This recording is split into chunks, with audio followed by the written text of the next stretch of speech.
Hi, I'm Erin Milner, and I'm here with Heather Raney of Atlantic Bay Mortgage Group. How are you today, Heather? I'm great. How are you? Good. So we're just going to talk to Heather a little bit and ask her a few questions about how her business kind of works. So as borrowers, how do you recommend we come to you? What should we do in preparation so that when we come to you, we're not looking crazy?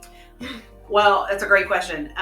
So the biggest thing first is probably the most important is before you start to want to buy a home, talk to a lender first. There's nothing like falling in love with a home and then you don't even qualify for it. And that's probably as blunt as you can put it because it does happen. So to make it go smooth and to know that you're prepared is definitely get your documentation together. Things like your W-2 from the most recent year, your most recent pay stubs, your most recent bank statement or statements, depending, and just sort of look at them. And if there's things that even you question, definitely get those to your lender and let them go over it with you, because it's better to be prepared before you start looking than to get down the rabbit hole and find out it might not work. So that would be probably the best way to get prepared to start the process. Gather your docs and just be familiar with them and send them on in. Okay. So is it somebody can get approved without having a home already in mind? Sure. That's the way most people do it, actually. Is we do what they call a TBD approval, and we actually take you through the initial underwriting process of your credit, income, and asset documents from the get, so that way when you do find the home, we're already partially done.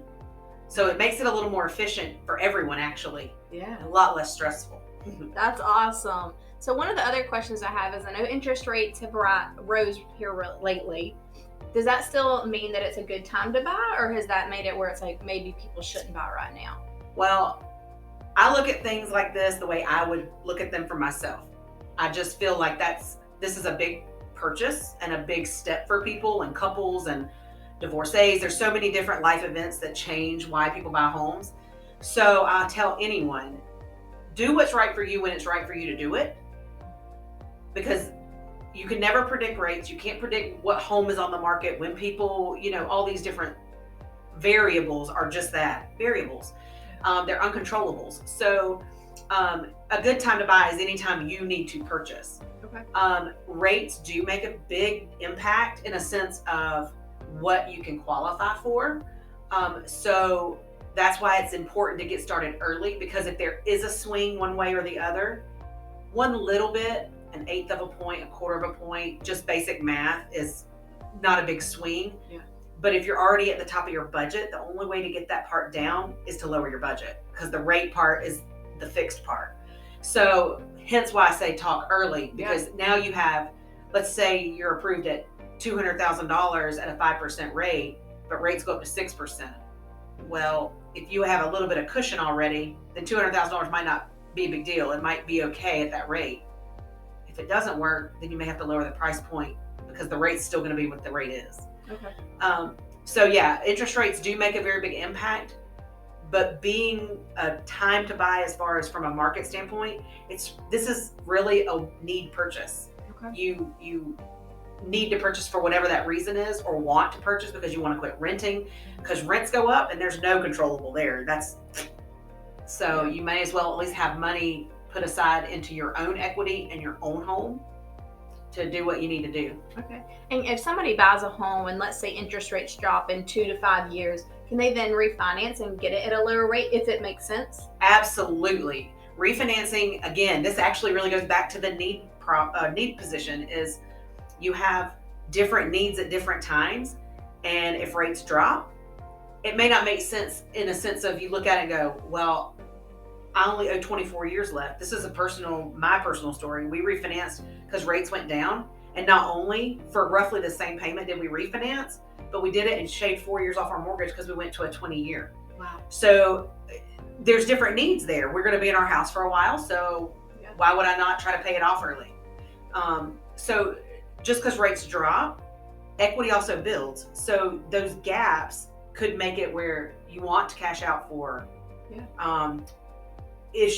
emergency things, or changes to your home, or additions, or college, or all these different things.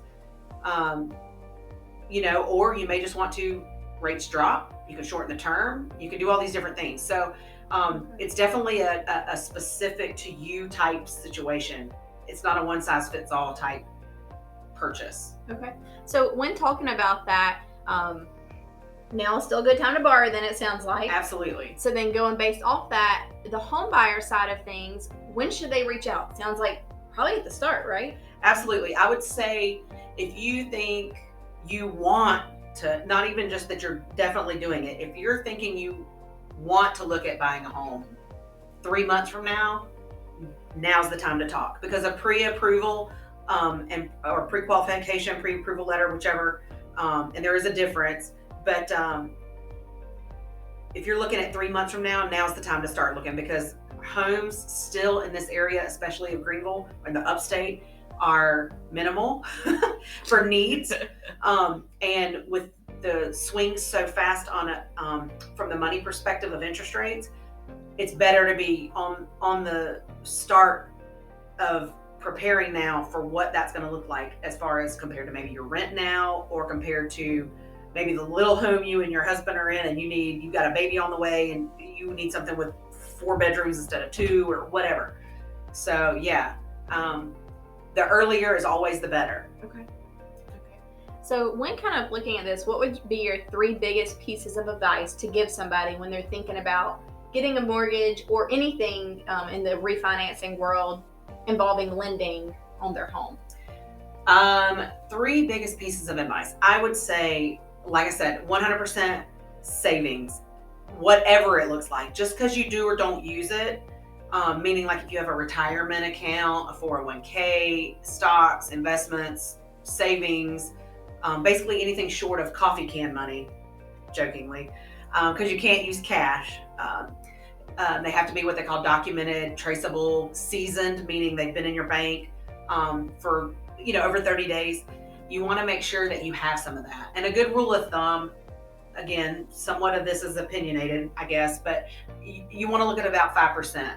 You don't have to worry about 20, you don't have to worry about 10 to buy a home, but you really want to have about 5%, I would suggest, because of a couple reasons. That gives you what they call reserves, and it shows a strength in your ability to save. It gives you that what if scenario of, okay, you still got to come up with down payment and closing costs, or maybe the house doesn't appraise for what you think. There's all these different variables. So I always say, if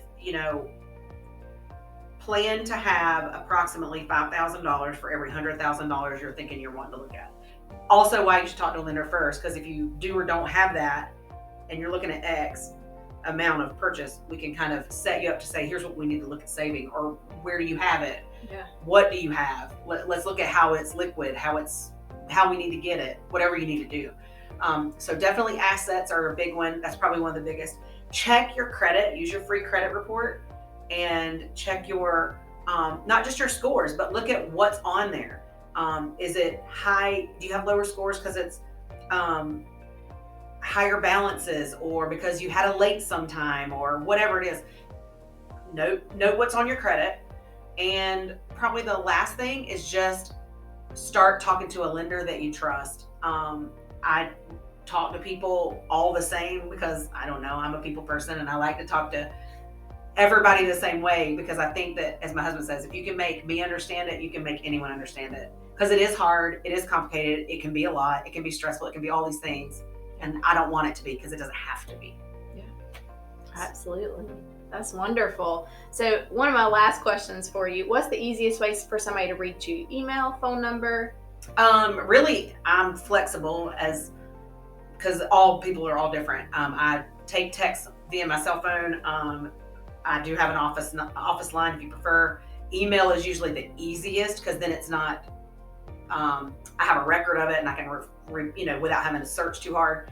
My website, heatherhelpsyouMove.com, is a great resource. It's also where you can apply, where you can email me. It's kind of like a one-stop shop. So, yeah. Awesome. Well, we'll put Heather's information up on the next slide, and we're so thankful that you joined us today, Heather. Thanks for having me, Erin.